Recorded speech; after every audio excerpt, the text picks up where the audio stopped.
Well, once again, good evening, ladies and gentlemen. Welcome to the Lake Orion Historical Society Speaker Series. My name is Drew Holt, and I will be your presenter tonight. So first, a little bit about myself. I was born and raised in Oxford, Michigan in the late 1900s. Now, I know that sounds funny.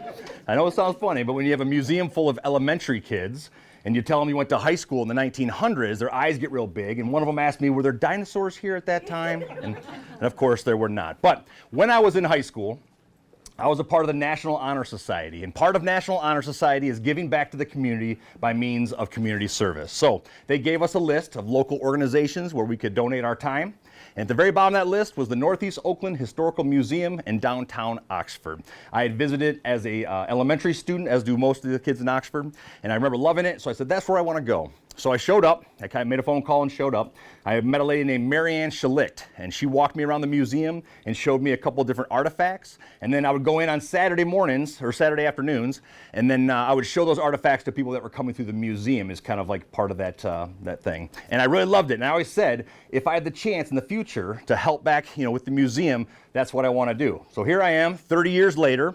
I'm a board member of the Northeast Oakland Historical Society, and I'm a tour guide at the museum in Oxford, and I'm also part of an admin for the social media. So if you see things like Tuesday Trivia or Local History Alert, one of my favorite things to do is to find old photographs in the museum, and hopefully they have a little bit of information, a name, a date of birth, date of death.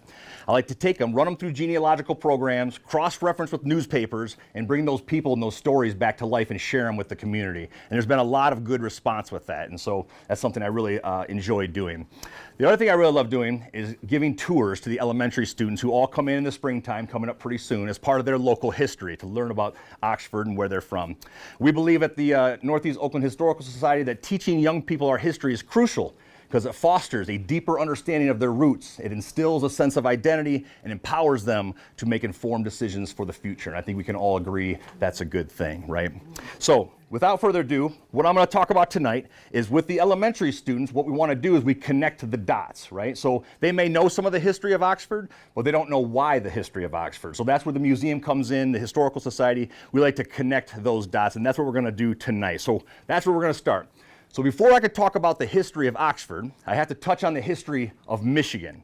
Before I could talk about the history of Michigan, I have to touch on the history of the earth, because it all comes into play when you're looking at the full picture of the history of a place like that. So what we're going to do is we're going to go back in time, billions of years ago, when the earth is being formed, right? You've got the earth is being formed, there's exploding gases, right? And what you have is you have the gravitational pull pulling things into it, the earth starts spinning, getting bigger and bigger, we have a lava ocean covering it, right? And then the plate tectonics are created, and then in between these plate tectonics we have volcanic eruptions, violent volcanic eruptions, when you have magma coming down from the mantle and from the inside of the earth and spreading out into sedimentary layers, creating continents. Now, if we go back, and I will preface this, I'm not a scientist, I'm not a geologist, I'm just a person who loves local history, and we're connecting dots together. So if you go back 385 million years ago, what you will see is Pangaea. Now, Pangaea is a supercontinent, right? And Pangaea is basically Greek for all lands or all earths. And so if you look, all the continents that are there today were actually kind of jumbled together there. So you'd have like North America here and South America and Mexico. And the top you have Canada and Russia and China. And we know through plate tectonics over time that they continue to separate and break apart and move across in a way. We can measure that. It's something we can actually measure that. But what's important to notice is that North America, or Oxford in particular, is not where it is today. Today, Michigan's kind of the 45th parallel, but back in the day, back millions of years ago, we were closer to the equator of the Earth, which means that Michigan was a lot hotter than it is today, okay? It is hard to believe, I know, it is hard to believe. And what a lot of people don't know is that where we're standing here right now in Michigan used to be the bottom of a shallow ancient sea, okay? That's because Michigan is a basin, just like Illinois and Iowa. And what is a basin? A basin is basically a geological rock formation that's underneath of us that kind of bends down towards the center of the earth. It creates like a gap, right, or a basin. And it's slowly sinking like that. So what happens during the Devonian period, over thousands of years, the ocean levels would rise up and overflow and overspill into these basins, and then you'd have aquatic life that would kind of thrive for long periods of time.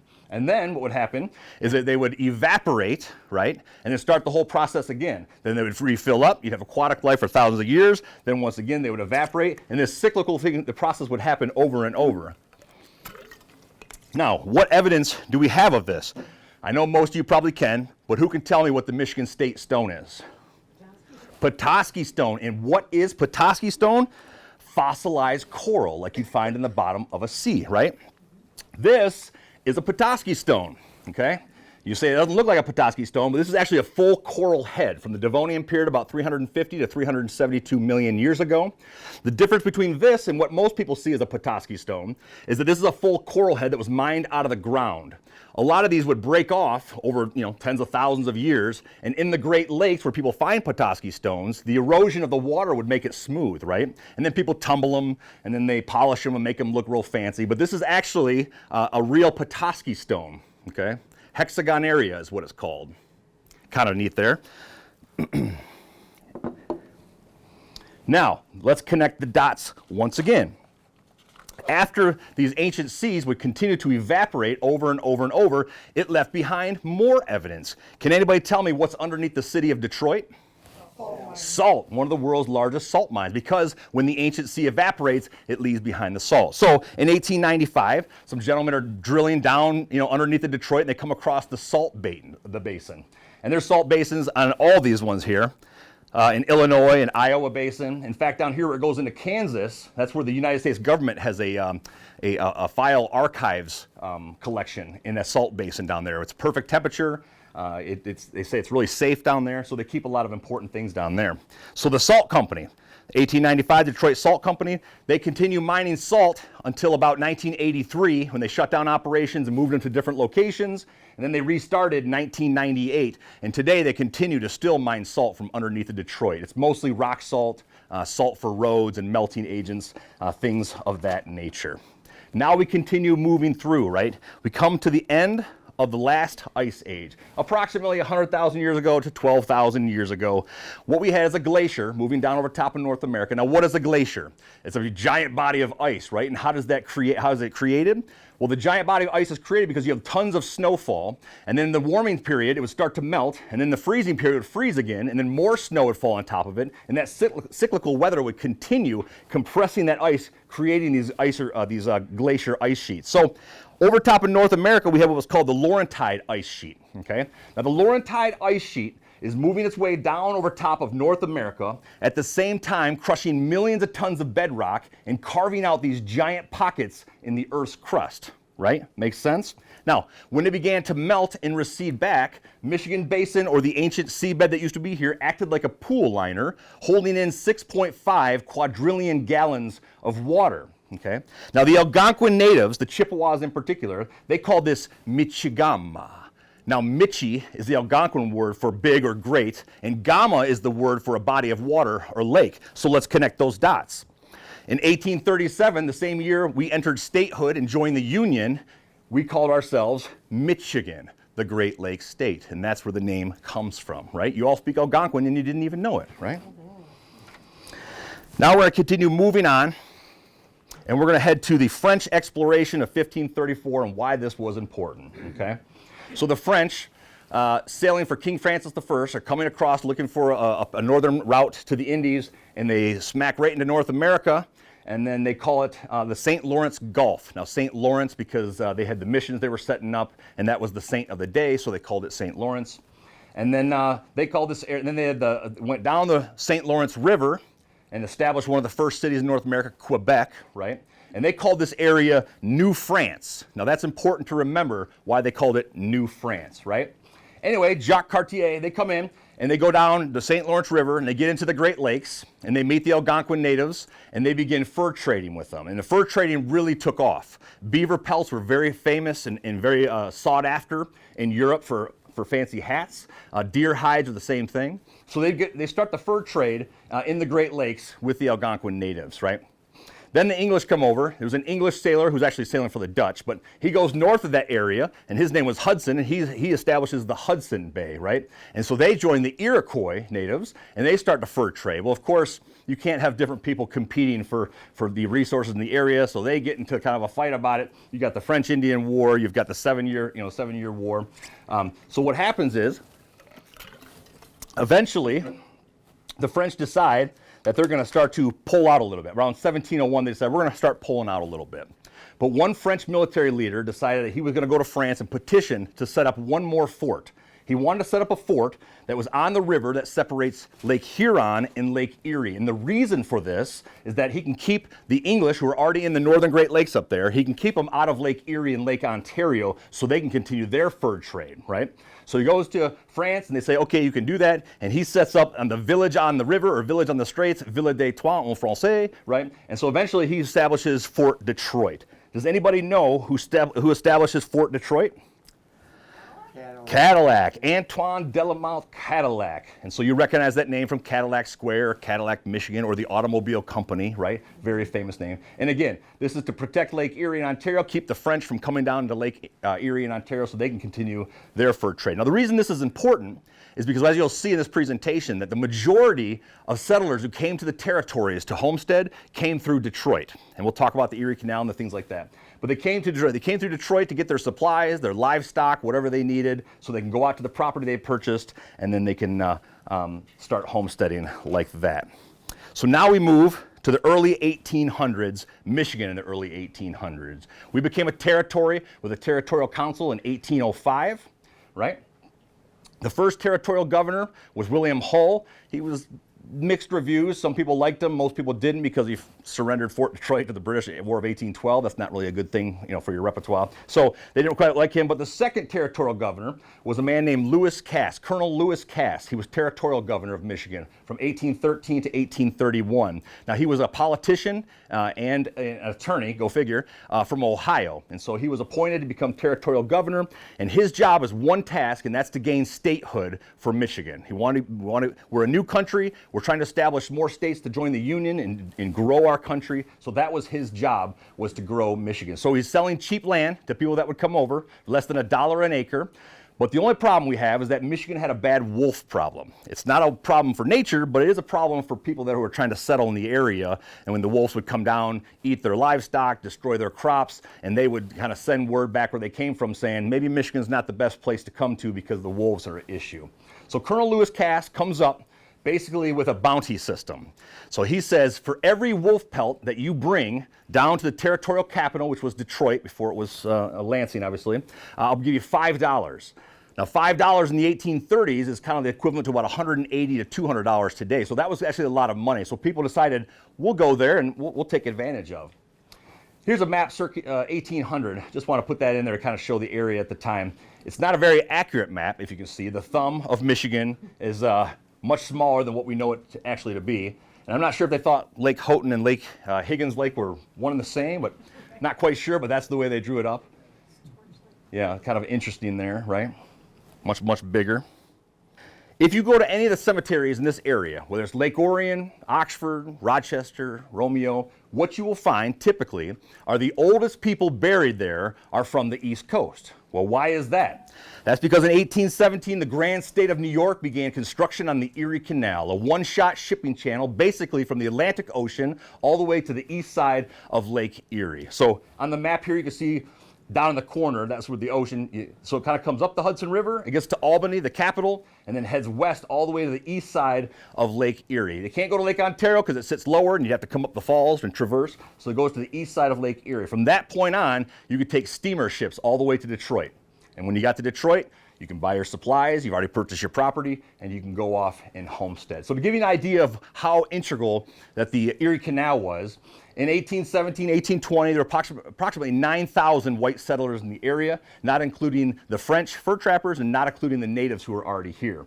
The Erie Canal is completed by 1825, and by 1830, there's more than 31,000 new settlers in the area, okay? Now, everyone where they came from, typically they would name the places two different things, either where they came from or after themselves. And the reason that was for familiarity. So if you came from Rochester, New York, you name it Rochester, Michigan, right? Lake Canandaigua, that was upstate New York. They come here and establish that, and eventually it's Lake Orion, but that's kind of what they did. So New France, the same type of thing. New France is what they call it because they came from France, right? So they named these places after where they came from and also after themselves, which comes into play again a little bit later. So the first person to actually settle in Oxford, and I wouldn't call him a settler so much as an opportunist, was a gentleman by the name of Avery Brown. In 1831, he came to the Cedar Swamps in Oxford. He was coming from Chili, New York, which is just southwest of kind of Rochester, New York. He comes over and he sets up in the Cedar Swamps. Now the Cedar Swamps is this big thing up here. This is the Cedar Swamp. Down here is a Stony Lake, right? And so kind of north of Meyer would be where the Cedar Swamps are, and then up in this area. That's where he came in and began hunting and trapping wolves. Side note, this is Stony Lake right here, and this is a map of 1818. So when people tell you that it's a gravel pit, you know it's not actually a gravel pit. It's actually natural spring-fed lake, okay? So he established himself up there in the Cedar Swamp. He builds a log cabin, and what the wolves are actually harder to hunt than they are to trap. They're a very smart animal. So he's trapping them, and the other thing he does is he starts building wooden, like cedar shingles for houses, because he would sell them to Rochester and Romeo and different places for their houses. The cedar was conducive to those harsh Michigan winters. And so he also knew there were a lot of people coming to Oxford that had purchased property, so he was stockpiling them for all the new settlers that were coming to the area. Downtown Oxford, we have a brewery called Homegrown Brewery. And Homegrown Brewery has a brown ale called the Avery Brown. And when you order it, it's got a little side note there, and it talks about Avery Brown being the first person in the area. As you're not surprised, this is not a real photo of him. This is actually just an image that they created to put on their beer can. But I put it in here because it looks kind of neat like that. One more interesting thing I'll point out on this map. This line, if you can see this line right here, you probably can't read it right here, but it says Indian Path. That's M24 today. Back in the day, that was just a two-track that connected the tribes in Flint and in Pontiac. So the new settlers that came in the area were seeing natives on a weekly, maybe sometimes even a daily basis, and reading their journals of their contact with them is pretty funny at times. But that's just kind of interesting. It's called the Indian Footpath, and today we know that is Michigan 24. Now the first person that I would call the settler to purchase property in Oxford was a gentleman by the name of Elbridge Jerry Deming, born in 1800 in Vermont. As a young man, his wife passed away, so he moved to Chili, New York, the same place where Avery Brown was. He married Sally, his wife, Sally Phillips, and then they had a daughter, and then he was the first person to purchase property in 1823 from the tribal council, or from the territorial council. So he purchased property in 1823, and this area is north up there by the Cedar Swamps. And then, so he moves with his wife and his child. They come over and then on the Erie Canal, and then they live with Avery Brown in the Cedar Swamps. And they live in the same cabin, and Miss Deming, she would take care of the cabin while the men would hunt and trap wolves and also make the shingles. And then eventually, Mr. Deming built his cabin 300 yards to the west. And that area today was M24 and kind of Metamora Road. There's a church there, but that's kind of the area where he would have been at that time. So in 1832, he establishes the property that he purchased, because he can call it something since he owns it. And what does he call it? Demingsburg. So Oxford actually starts out as Demingsburg. In 1834, he establishes himself as the first postmaster and turns his log cabin into the first post office. So the new settlers in the area, like the Rossmans, they can come in and get their mail from his cabin. They also started the first school in Oxford in their home as well. By 1836, a group of gentlemen had started building kind of a new area. They're developing an area south of that, and they called it Oxford Four Corners, and that's where downtown Oxford is today, by 1836. And then by 1837, the same year that Michigan becomes a state, Oxford becomes a township, followed by the incorporation of the village in 1876. So before this time, before 1837, Oxford, Orion, Addison were all a part of Oakland Township. And when Michigan became a state, they all broke off into their own municipalities. So Elbridge Deming, I have pictures of his family up here, and you can read a little story afterwards after the presentation if you want to take a look at that. So where did Oxford get its name? Well, we don't know for sure. I mean, no one wrote down, we named it Oxford because of this. There are different theories. One of them was most of the settlers who came to Oxford came through Detroit. They came on a steamer ship for the Erie Canal. And then when they got to Detroit, they bought all their supplies for building, their crops, things like that, livestock. They put them on carts with oxen to pull them, and everyone coming into town had an oxen and a cart. Oxford. That sounds like reasonable. But I can tell you that two of the brothers in 1836 that were gung-ho on building this new downtown development, kind of a business district, their last name was Axford, the Axford brothers, and they were from Oxford, New Jersey, who came from Oxford, England.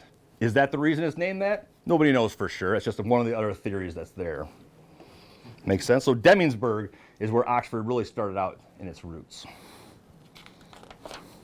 Now the property in Oxford. Oxford was mostly swampy area. So land surveys from the Congress of the New Union of the States said that 1 in 1,000 acres were good for cultivation. Not very good, impenetrable, very swampy, not very good. So it's terrible for farming, right?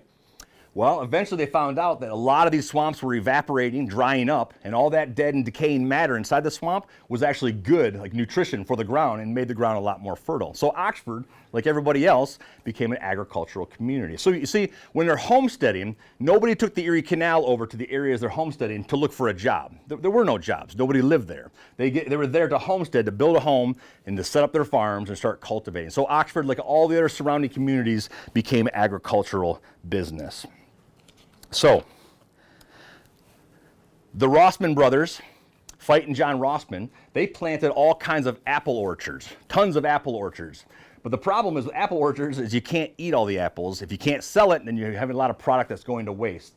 So what they did was, this was common in this area, from 1880 to 1890, they had an apple drying factory over on East Street in Oxford. And what they would do is they'd have employees who would slice up these apples, put them in these dry barns with a lot of heat in them, and then they would evaporate them, and then later on, you could just add water like instant potato or instant rice, and voila, you got tasty apples. And it made it easy for transportation, for long-term storage, things like that. This farm down here is the Hickmont Farm over on Noble Road, which is still there today. Different farms farm their property, but the farmhouse is still there, and they're part of the Laidlaw family, which goes way back to Metamora, a huge farming community. And then this town right here, this image right you see right here, is actually the northern part of Oxford taken this week. And what you'll see is a lot of these properties are still split up. There's still a lot of farming that's going on. Not on the same scale as it was back in the day, but there's still quite a bit of farming going on. I will point out one thing here in this picture. This is a gravel pit in the corner.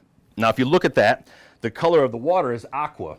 So if you go to the Caribbean where the water's teal and beautiful, you take a glass of water, stick it in the ocean, you come out, it's clear, right?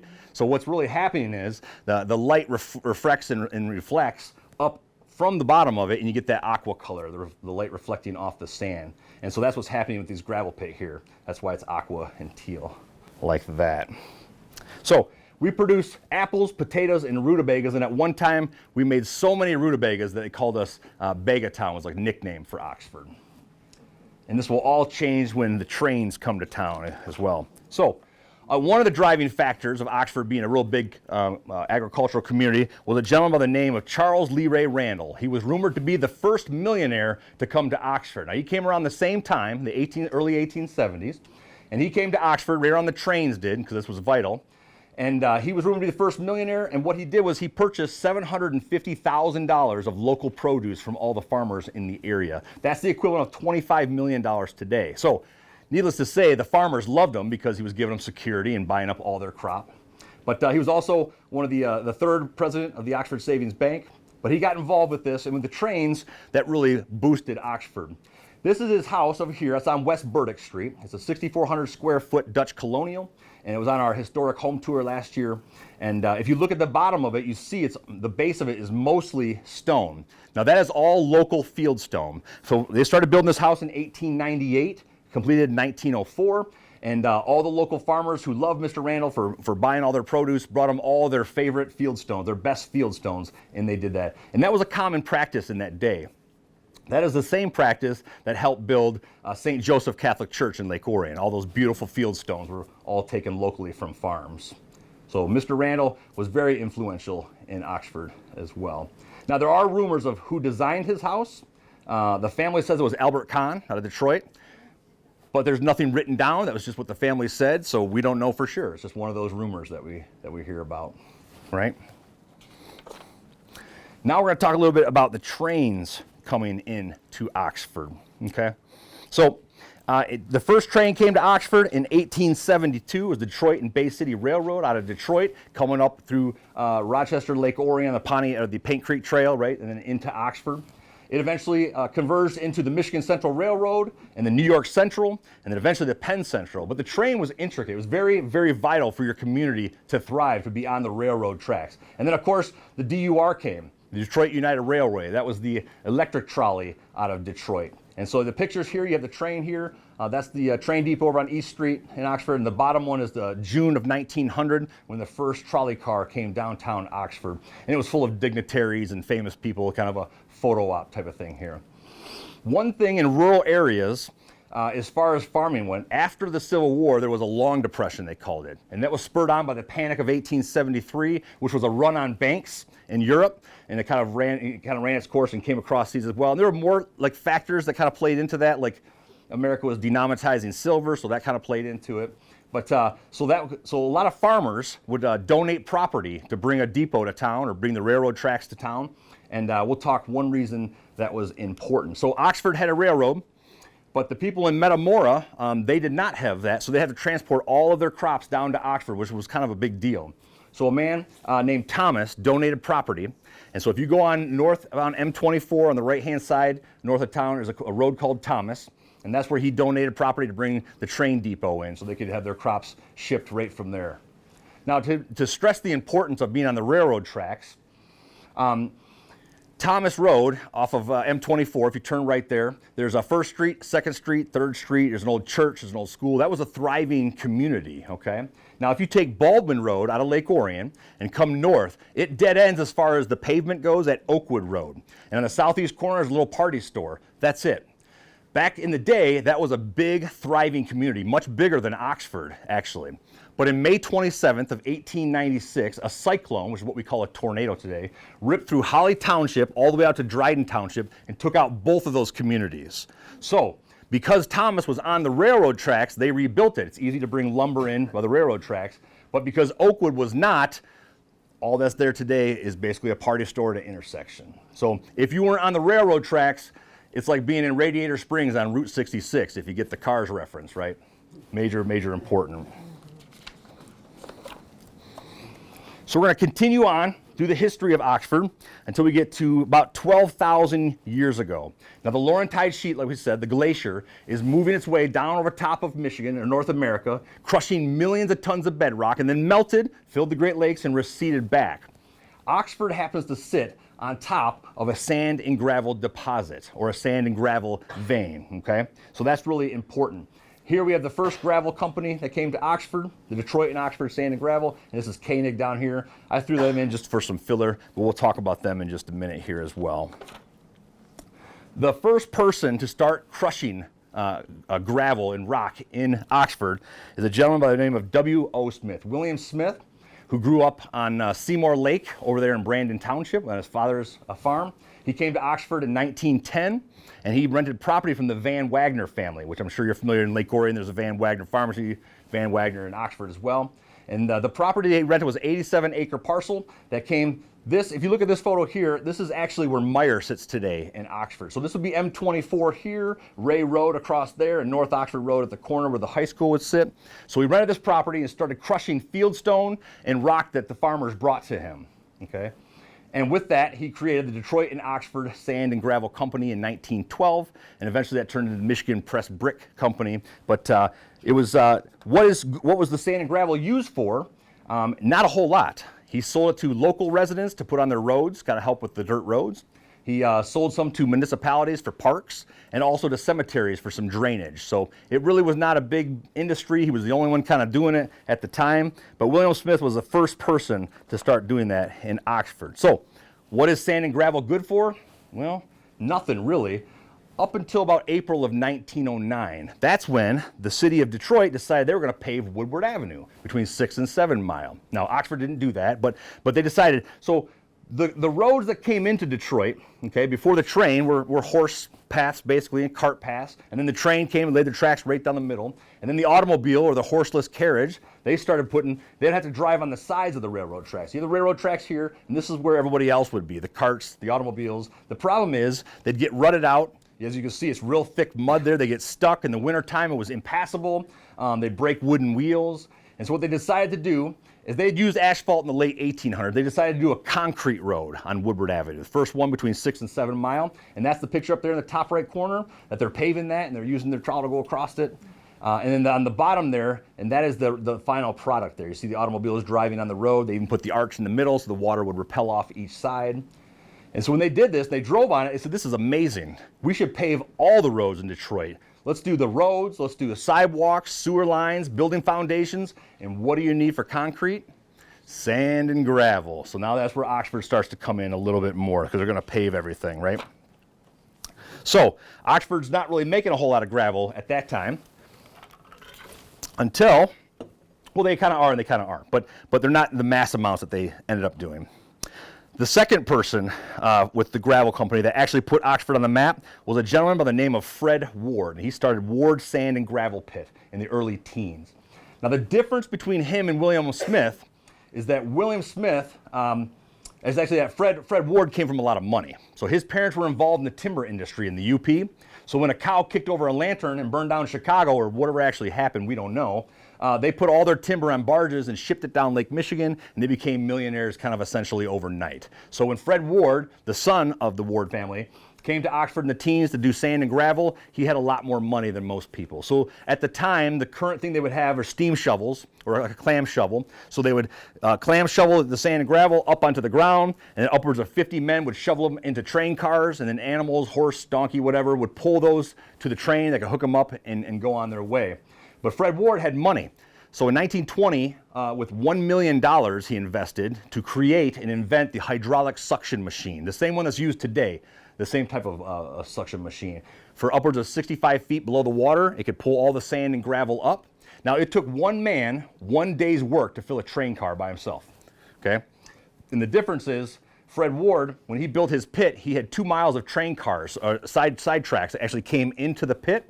And the other thing he had was over 3 miles of electric conveyor belts that nobody else had. So he could move sand and gravel through his pit really, really fast. So like I said, it took one man, 1 day's work to fill one train car. He bragged in 1923 he could fill a train car in 10 seconds. People didn't believe him, so the newspaper went out there and he pointed those conveyor belts at a train car, and in less than 10 seconds he filled the entire thing up, according to the Oxford Leader in 1923. So he went from doing 2 cars a day when he first started to between 300 and 400 train cars annually. So to give you an idea, in the early 1920s, he did about $1.8 million in train fees. And trains were actually cheap transportation. So that was a lot of sand and gravel going. So that built a lot of infrastructure, bridges, things like that outside of Detroit as well. So Oxford actually had 5 different companies that were producing gravel at our peak in the 40s and 50s here. But this is Ward's Pit. If you go down Lakeville Road in Oxford, just out on Lakeville Road before you get to the middle school, this is the actual gravel pit here. This is the one here on the south side. It was actually a 300-acre gravel pit. Today it's a 115-acre lake called Oxford Lake, and it has Oxford Lake subdivision that goes around it. Koenig's on the north side of it, 50 feet at its deepest. And this was the pit that produced so much gravel for Oxford, 5.9 million ton a year, that put Oxford on the map as the gravel capital of the world. That's the Ward's Pit is the one that put us on. And Oxford was outsourcing and putting all that gravel out for quite a long time. In fact, today, we still produce gravel. There's still American Aggregates. Koenig is still on the north side of Lakeville Road. And according to Jack Leroy, a historian in Oxford, he says there's not a highway east of the Mississippi that still doesn't have Oxford gravel in it. So the Oxford gravel was a major thing. Now, because of sand and gravel in Oxford, that attracted businesses to Oxford. And one such business was the Smith Silo Company, who was located in Paw Paw, Michigan, and was having sand and gravel shipped up by train. And what they were doing is building silos. Silos were kind of a newer thing in the late 1800s. The ancient people had used them for a long time in the ground. The problem is for the farming community, it's hard to feed your animals all winter long and keep that food for the animals dry and without it spoiling or rotting. If it's in a barn and it gets wet or gets snow, right, that can really ruin that. So they came up with the silo idea to keep everything dry. There was basically 3 types. You have wooden silos, you have brick silos, and you have like a cement rock mixture. But the problem is that the wooden ones would spontaneous combust and burn with corn dust or whatever and burn down. The brick ones would shift on the sand or shift on the ground and crack and crumble and fall apart. And the third one was like a cement with rock and the same thing. That would kind of fall apart as well. So Hiram Smith in 1907 came up with a new design. And this is a block right here, a cement block. He created these blocks and they worked kind of like a pergola floor, a kind of a locking thing where they would kind of lock into each other. And then he used steel cables to go around it to hold it in place. And if you see one, you'll see that block right in the middle of it. And in 1930, his son Warren Smith, who's running the company, he decides, let's save the shipping costs and just move to Oxford and conduct our business there. And that's exactly what they did. And so this is their production here at 98 Glassby Street. Today this is the Water Tower, and this is the DPW in Oxford. The Little League baseball fields are right behind here. You couldn't see them in this picture. And then these are all those blocks that they're creating right here, like stacks of them. And they do the production in here. They pour the mold inside the building. They were on top of these giant vibrating tables to get all the air bubbles out of them so they could cure real hard. And so that's what they have. That's where they did their production like that. And then, of course, this is a Smith silo, an example here. You'll see them all over the Midwest. You'll see them all over Michigan. Other companies started replicating that same design because it was very successful. But for a true Smith silo, it'll have the block in the middle that says the Smith Silo Company right there. Now, if you go to Seymour Lake Park, right? Seymour Lake Park, which is in Oxford. If you go to the middle of the park, there's a rain shelter, like a protection rain shelter, and that was built by the Smith Silo Company. It's the same blocks and the steel cables that go around it. Or if you're in Lake Orion, one of the Smith family members, after the company closed in 82, 83, they used a lot of the blocks to build their house. There's a round house behind Taco Bell in Lake Orion, if you drive back there, and that's created with the Smith Silo blocks and the cables, steel cables like that as well. Okay. We just covered a lot of ground, going from the formation of the earth all the way up to, the Smith Silo, the gravel company. There are two people that I have to talk about that kind of put Oxford on the map as well. So not only the sand and gravel put Oxford on here, but these two gentlemen helped as well. And the first one was the Lone Ranger, the voice of the Lone Ranger. Brace Beamer, WXYZ in Detroit from 1941 to 1954. He was actually the third Lone Ranger, but it was a 20 million listener weekly. It was syndicated across the whole country. People would tune in. It was not recorded. It was a live show, of course, on the radio before they had televisions. And he was the voice of the Lone Ranger. He lived on Drainer Road before you get to Newman Road, on the West Drainer Road before you get to Newman Road. And so he was actually the announcer at for the radio show and did advertisements. And the Lone Ranger before him from 1933 to 1941 was Earl Grasser. And they don't know for sure, but because it's a late show, they thought maybe he fell asleep and got in a car accident and passed away. And so they asked Brace Beamer to step in and fill in for him, and he did. And he had a big boisterous voice, "Hi-yo, Silver," and they loved it, and that became the voice of the Lone Ranger. So he passed away in 1965, and his wife donated property, actually sold property next to him to the Churko Brothers Construction Company. So you know where Churko Road is right there. And the first court on the inside is Beamer Court, and that's named after him as well. So he was a local celebrity. He would go to all the schools and hand out little silver bullets to the kids, and they loved it. And so he was kind of a local celebrity of Oxford. So the house next to where his house was on Drainer Road is like a blue Victorian house. There's another workers for him at a house next to it. And there was a one-horse stall with a little garage on the back of it, and that's where he kept Silver, his horse. That house sold years and years ago, and today that horse stall is a 2,000 square foot pool house. Kind of interesting. So Brace Beamer was very famous. The other person I'll talk to you about here is a gentleman by the name of Cornelius Nathaniel Ray III. Okay, he was the third. His dad and his grandpa both went by Corny, and so he did not want to do that, so he'd go by CN, or sometimes they call him Connie.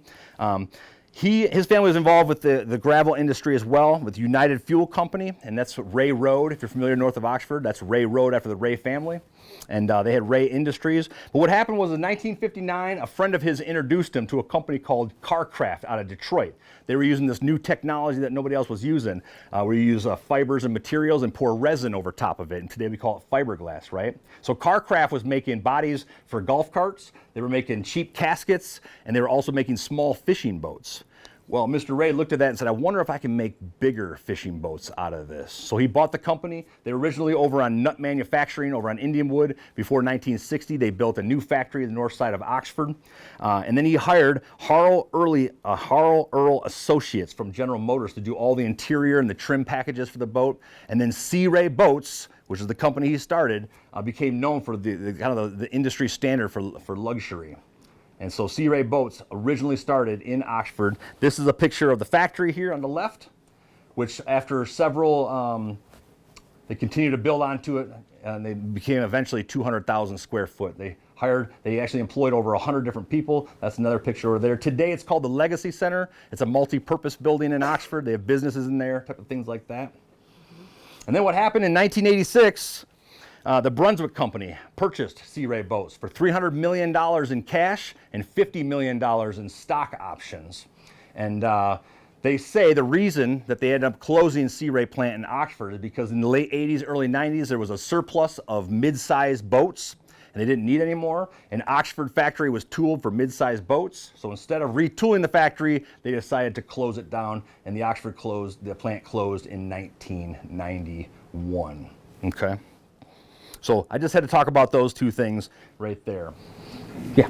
So when you were talking about the Indian Trail coming up. Indian Path, yeah. Or Indian Path. Yeah.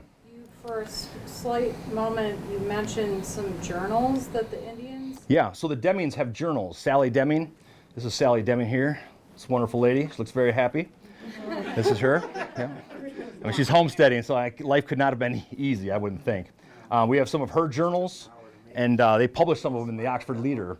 And the natives, who I don't believe had a concept of private property, that was an English thing, or of owning your own property, putting up fences, kind of weird. They had built their cabin, and the natives just walked right in the cabin. We're like looking around, and she was like, oh, okay. So she didn't know what to do, couldn't speak with them, right? Didn't know exactly what to do. So she pulled out some apple pie, and she gave them some apple pie, and their eyes just got really big, and they looked at each other like, what is this? I don't know if they hadn't had refined sugar before. So every time they would come, she made sure she had a pie ready to pull out to kind of like make peace, you know. But there are all kinds of stories of the natives walking from Flint all the way to Detroit to go into Canada and dressed in like war gear for like a war. So there was lots of contacts. They were hired. A lot of them were hired to work on farms. On the south side of Oxford, if you're familiar with Jimmy John's right there, there used to be a giant red barn, and it was called Albin's Country Cousin, if you're familiar with that, back in the day. And that red barn was actually from the 1800s, and behind that there's Red Barn Subdivision, and that was all orchards back there. And the gentleman who started that farm, he hired natives. He hired the natives, and then in the newspaper he was like shocked. It was just, which is kind of funny, I think, but he was shocked because the natives would work all day and they wouldn't ask for a break. They didn't need anything. It's like they were so superior to the white man. They didn't need breaks. They didn't need water. They just worked, which kind of makes sense. If you live outdoors, it's just, you know what I mean? It wasn't really hard for them. So the natives were definitely in the area.